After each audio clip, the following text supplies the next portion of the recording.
This may be a bit controversial. I'm kidding. But I think game developers need to do more than just make and play games. They really need to pull from other sources, such as hobbies. It doesn't really even need to be a hobby either. Maybe it's a job outside of the industry, or even a one-time experience.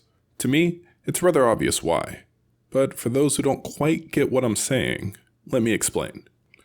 Game development, just like most creative endeavors, are best when inspiration isn't self-referenced, but instead pulled from other sources, preferably life experiences.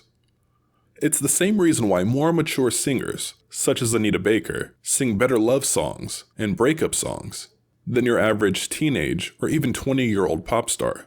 Life experience, which usually comes with a bit of age, gives us more sources to pull from. How can one truly sing about love with conviction without ever being in love? How can someone write about heartbreak in a relatable way without ever having their heart broken? Santa Monica Studios is my prime video game example. I'm definitely more partial to the fast-paced arcadey gameplay of the original set of God of War. But even I can't deny the effectiveness of the touching father and son narrative in the last two recent entries. Now, none of this is a slight towards people who play video games as their main hobby, or even those who prefer mostly virtual experiences. However, when the only source you pull from is other things in your medium, you self-reference yourself to the point of parody, playing into every trope in the book, and in the end, not standing out at all, blending in so much that most people likely would never take your game serious, or even know of its existence. And if they do, they'll just see it as a cheap knockoff of, well, everything. Taking inspiration from the greats is definitely something we should all do. I mean, the greats are great for a reason after all, but you have to add your personal stamp to it.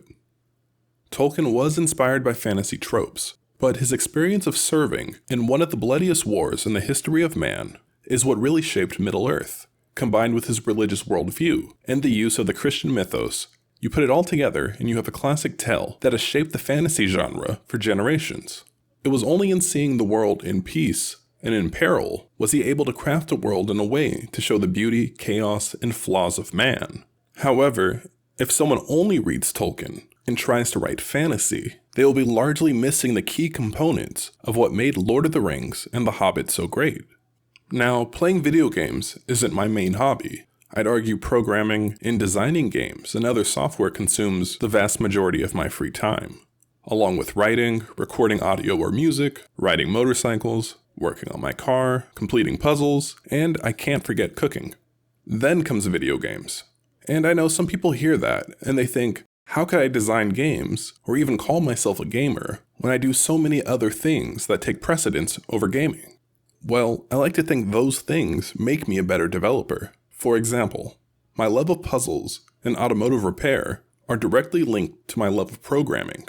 I treat every new feature of my game like a puzzle. My passion of music not only helps me create music for my games, but also helps me understand flow and rhythm of my game, which in turn helps me determine when to be engaging and when to give the player a break.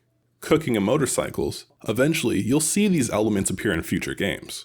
Even the main character's name in hand canon comes from my love of boxing. In history, he's named after Jack Johnson, the first black heavyweight champion. The story of the game is rooted in my love for technology and science fiction, along with alien conspiracy theories.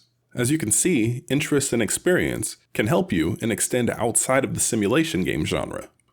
Whether if you are developing games, writing short stories, producing music, or even cooking, engaging in outside activity from your craft can ultimately help improve your craft, giving you new perspective that others may have never seen before, or even dared to go.